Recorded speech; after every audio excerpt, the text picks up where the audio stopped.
Welcome to Baltic World. I'm Charlene, and today I'm with my mum. We're actually on the train to Vilnius. This vlog is kind of out of order. So we've actually been in the Baltic for a few days already, but because of technical issues, we lost the footage. So instead, we're going to put it out of order, and I'm going to take this opportunity to interview my mum. It's your first time in the Baltic, right? Yeah, this is my first time. Yeah. What's your first impression? So we've done a few places. We went to Latvia, initially Riga, and then we've travelled to Charlene in Lithuania. We've also gone to Klaipėda, and now we're on our way to Vilnius. Yeah. Everything seems to be out of order.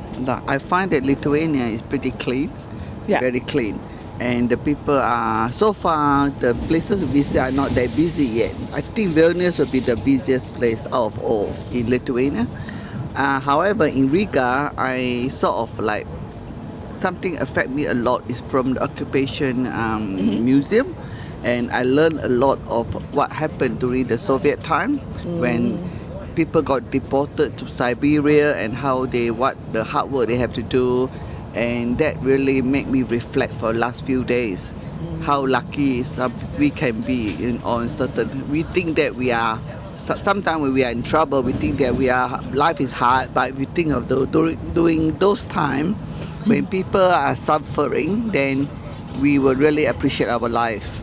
Yeah, for sure. We actually went to the new museum in Riga, the Occupation Museum. Last year I was there, it was still under construction, and it was amazing. I think we definitely learned a lot about the impact of the Soviet occupation, as well as just how valuable freedom actually is. Like, I think oh my gosh, I'm going to lose my camera. Just see what we're actually doing. It's on a makeshift tripod at the moment. We might be moving this every now and then.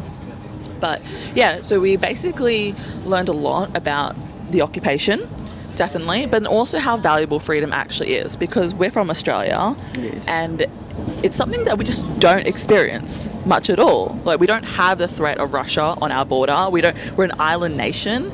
Does that stand out to you as well? Yeah, that's right. And this is something which actually I never really learned in school. Because the occupation is only about 35 years ago when it finishes. Yeah. So anything prior to that, I never really learned. We don't learn in school. We never heard about it. So it's something really new to me, what happened. And I learned a lot from the museum. And while I was walking after the museum, I saw when we visited a few other countries in Baltic, I come across there are people who are maybe about 40 years old, 50 years old men. They are crippling, couldn't walk properly, and that made me reflect. Did they being tortured during those times? Yeah. I'm not sure. Can you tell us, And there are many of them, and also a lot of them handicapped, not working properly, and which I'm just guessing. I think they may have injured themselves, or I don't know what happened to them during those days. Yeah, and a few times we've actually been able to talk to locals, and they're sharing that actually, they know their friend, their family member, their grandmother lived through the occupation, and they themselves were just kids back then, and they also have very stark memories of the occupation, so dark that it's really difficult to share. That's right. Yeah. So other than that, what other expectations did you have of the Baltic? Did you expect it to be like this green, or was there anything that stood out to you uniquely about the landscape of the Baltic? Yeah, I actually find it quite amazing. It's actually very green. And we were walking yesterday. We were in not sure what's that place called. We were walking all the way. We went to Neringa, which is like the peninsula of Klaipėda. So you take a ferry, which is like €150, very cheap, and my dad wanted to go to the tip of this place. So we walked the northern tip. Yeah, and so it was kind of between the Curonian Spit and the Baltic Sea. So on one side you saw that, and then we saw the Baltic Sea, and I'm quite amazed with that, you know. Yeah. And when I'm there, I actually think Australia. It's like very similar to our Australia beach. While we were walking, there was a museum there. There was like a seal museum, and we actually managed to see some seal in the middle of the while walking. You know, it's just amazing. Yeah, the seals are very, very cute. Pretty much a bonus because the actual aquarium was closed, so that was nice. Yeah. And we come across many things which we never expected. You just keep walking and you come to see. And we also saw a beaver. Oh yeah, that's right. In the middle of nowhere. We were walking and you see all these things. And this trip is something like a surprise, you know.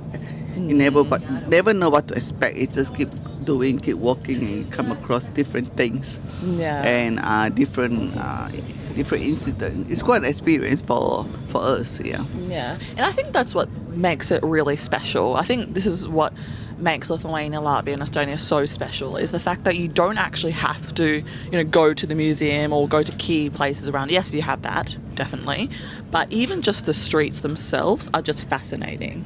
That's like right. Looking at the architecture and then reading up about, who was here at that time, because you have centuries of history. Even now you're picking up on some architecture. Remember when we were walking around the aquarium and you're like, why are there these tunnels here? Yeah, we think that they must be from those castle from many years ago, being destroyed or being by the bomb or whatever.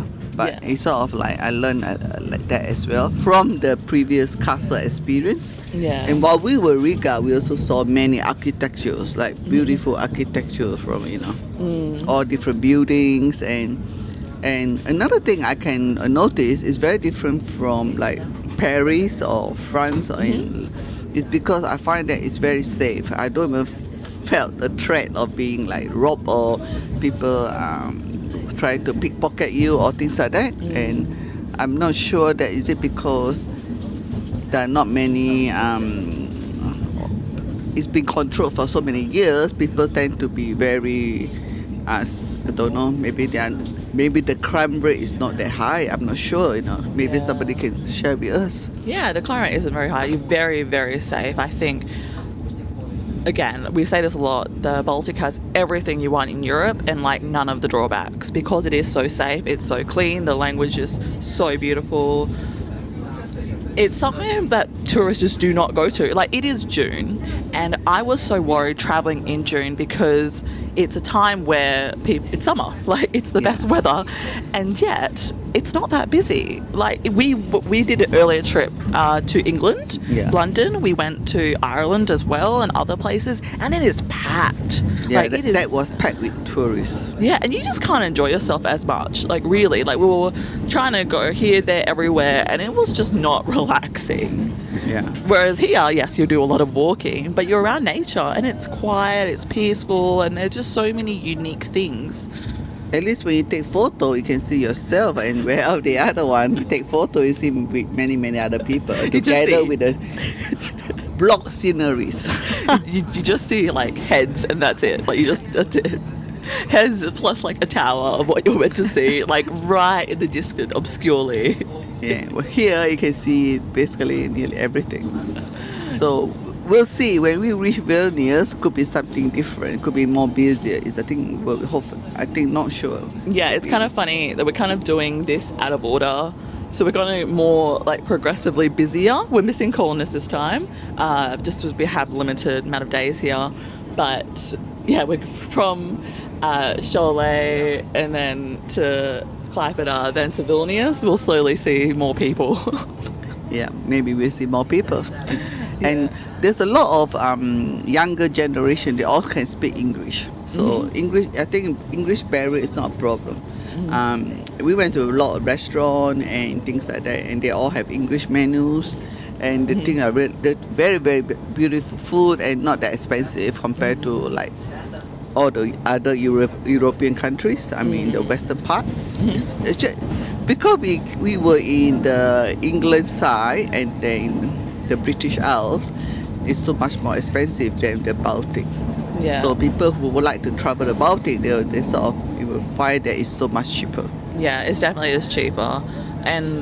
But also one thing that stood out to me, even though it was cheaper, still use the EU, and I was talking to a lot of young people and they're saying that the wages are just too low.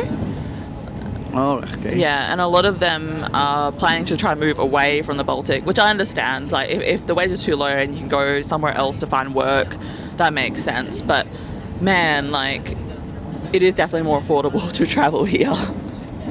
And another thing is also when we met someone, Charlene would say, "Well, we are from Australia," and many people say, "Why? Where Australia?" You know. And I Why say, do you "Why come not?" here?" So they never expect Australia to come here. You know. Then she would say, "Why not?" Pretty much. I think a lot of Australians love to travel, like far and wide. So no matter what country you go to, you'll find an Australian. And we don't travel for like a week. We travel for like months to make it worthwhile, considering how far we have to travel. But yeah, no, why not? When we asked a reverse question, like, why don't you come to Australia? What did they say? They say so far. But there was a lady going to Australia, her sister going to Australia soon. But to work though, not to travel. I think she wanted to go and study and work. Yeah, she wants to go study, I think, over East. Not confirmed yet, but yeah, it's fascinating just hearing different opinions about travel and distance. Yes. And Charlene just never stop talking to those people. She will take every opportunity to speak to someone wherever she goes, and that really, so that we can learn all their culture individually, So you will know all the story behind or what happened, which is really good. Yeah, I've been asking a question to many locals when I have opportunity, is what makes Lithuania unique and special and different from the other Baltic states? Because that question alone has stumped many people. I've gotten some really interesting responses. I won't do it in this video, but it's been eye-opening to kind of see different perspectives. A lot of them are kind of looking at me like a deer in the headlights, thinking there's actually not much difference between us. But then as they have more time to think about it, they're like, I've never thought about that before. So keep your eyes peeled for that video. Yep, good. Okay, well, we might leave it here. Yep, I think the train is a bit shaky as well. So I hope that don't affect the shaking too much. So we will see you in Vilnius. Yeah, our next stop is Vilnius, and I'll get this video uploaded when we are there. So you can see something about it being a while, right? Like 3 or 4 weeks. It's been so long. I know. Yeah, before the last video. I do want to do an update. So it's just us and my dad on this trip. Crispin isn't here, unfortunately. Oh well, he's missing out on the party. He's just got some really cool work opportunities, so he does send his best regards. But we've got heaps of footage, and I can't wait to share it with you all. Good. All right, we'll see you next time. Bye.